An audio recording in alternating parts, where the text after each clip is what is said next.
we can all confidently say that the PS Vita is more powerful than the PSP. However, I'm still going back to the PSP.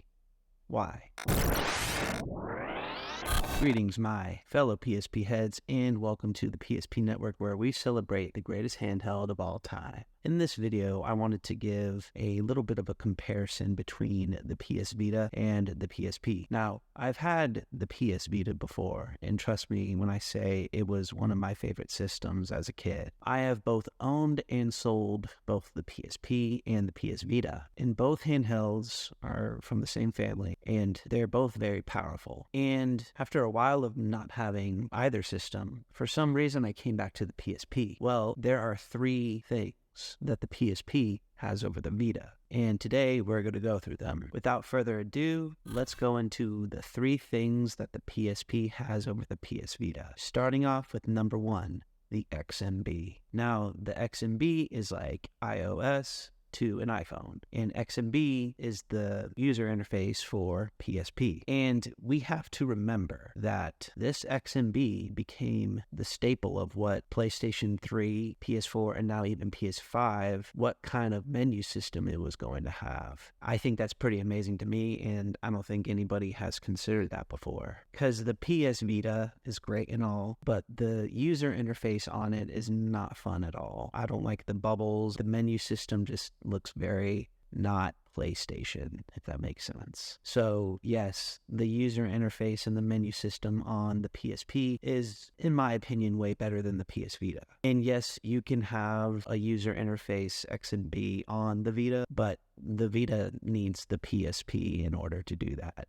Continuing on to number two is that the PSP has a better camera. Yes, the PS Vita has a built-in camera, but this little camera right here that you attach onto your PSP has a little bit more quality over the Vita camera. And it looks very similar to a camcorder. Yes, camcorder footage is a bygone era, but for me, it absolutely stands out in what kind of content you can make for anything. And fun fact, this is actually a less detailed version of the PSP camera. There's actually a silver version of the PSP camera that I'm planning on getting later in the future. Now, going into the third thing that the PSP has over the PS Vita is something that I had to think about for a while, and then it hit me.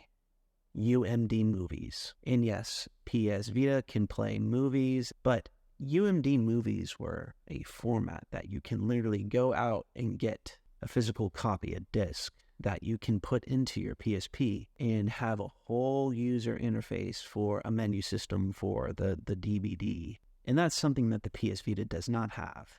And yeah, you can play movies, but you don't have a menu with chapters. You don't have any special features. And I know that's something that's very minor, but for me, I don't take that sort of thing for granted. Because there was a time that you can go to something like, I don't know, Blockbuster, and actually rent a UMD movie, then play it on your PSP on a camping trip, per se. And you basically had a portable DVD player, which is super cool. I like that sort of thing because I just love older technology. And I just wanted to give more of a comparison on what the PSP can do to any other handheld system that is still alive today. But let's make it interesting. In the comments, I want to know what you think is better. Do you like PS Vita better, or do you like PSP better? Are you getting a PSP or a PS Vita?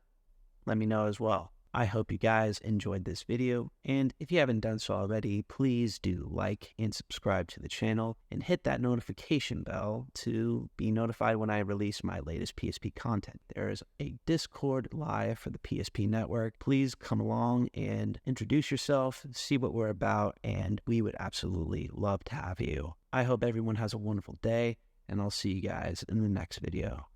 Peace.